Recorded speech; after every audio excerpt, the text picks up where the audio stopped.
Welcome to my channel Priya's cooking Tamil. இன்றைக்கி ஒரு super weight loss breakfast recipe குதிரைவாலி பொங்கல் எப்படி செய்யுதுன்னு பார்க்கலாம். ஃபஸ்ட்டு இதுக்கு 1 கப் குதிரைவாலி எடுத்துக்கோங்க. இப்போ இது ஒரு குக்கரில் சேர்த்துருங்க. இப்போது அரை கப்லேருந்து 3/4 கப் அளவுக்கு பாசி பருப்பு எடுத்துக்கோங்க. இப்போ இதையும் குக்கரில் சேர்த்துட்டு இது ரெண்டுத்தையும் நல்லா கலந்து விட்டுக்கோங்க. இப்போ இது ஒரு 2லேருந்து 3 தடவை நல்லா வாஷ் பண்ணி எடுத்துக்கோங்க. இப்போ இந்தளவுக்கு வாஷ் பண்ணதுக்கப்புறம் இதில் 3 கப் தண்ணி சேர்த்துக்கோங்க. தண்ணி சேர்த்துட்டு இதுக்கு தேவையான அளவு உப்பு சேர்த்துக்கோங்க. உப்பு சேர்த்துட்டு நல்லா கலந்து விட்டுக்கோங்க. இதில் 1 ஸ்பூன் நெய் சேர்த்துக்கோங்க. நெய் சேர்த்துட்டு நல்லா கலந்துக்கோங்க. இதில் 1/4 ஸ்பூன் மஞ்சள் தூள் சேர்த்துக்கோங்க. மஞ்சள் தூள் சேர்த்துட்டு குக்கர் மூடி போட்டு ஒரு 4லேருந்து 5 விசில் வர அளவுக்கு நல்லா வேக வச்சு எடுத்துக்கோங்க.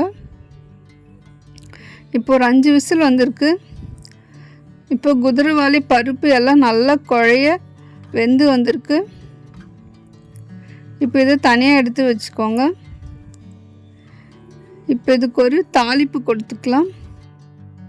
நான் இன்றைக்கி 10 முந்திரி, 1 ஸ்பூன் மிளகு, 1 ஸ்பூன் சீரகம், இஞ்சி கொஞ்சமாக கட் பண்ணி எடுத்துருக்கேன், கருவேப்பிலை எடுத்து வச்சுருக்கேன். இப்போ ஒரு தாளிப்பு கடாயில் 2 ஸ்பூன் நெய் சேர்த்துக்கோங்க. நெய் நல்லா காஞ்சதும் முந்திரி, சீரகம்,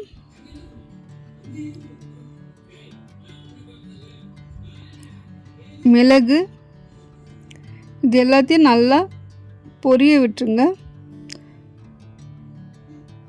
இப்போ இது நல்லா பொரிஞ்சதுக்கப்புறம் கட் பண்ணி வச்ச இஞ்சி சேர்த்துக்கோங்க. கருவேப்பிலை சேர்த்துக்கோங்க.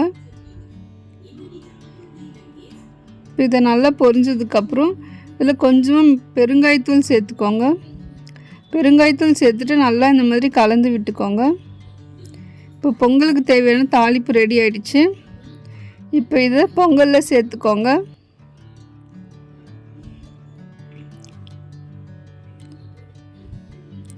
இப்போ இதில் கொஞ்சமாக தண்ணி சேர்த்து அலசி இதில் ஊற்றிக்கோங்க.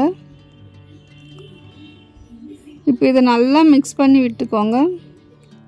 உங்களுக்கு இப்போ தேவைப்பட்டுச்சுன்னா இன்னும் கொஞ்சம் நெய் சேர்த்துக்கோங்க. இப்போ இந்த மாதிரி நல்லா கலந்து விட்டுக்கோங்க.